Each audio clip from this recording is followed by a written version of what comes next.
Hello, I'm Matthias from DANmed. First of all, thank you for your advice that we put the chamber on the thread. We already did this on those parts, and now I'm going to show you how to assemble the parts much easier.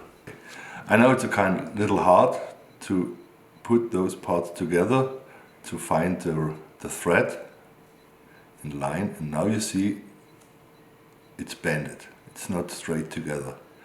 So now I'm going to show you how to put these parts together much easier.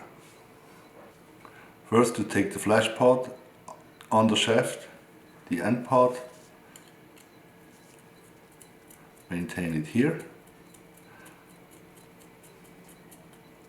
and now you can slide the housing over here and it goes much easier to fit in, and it's straight. To maintain the assembly, you need one of those shafts, which you find on page NP3-3A1-1.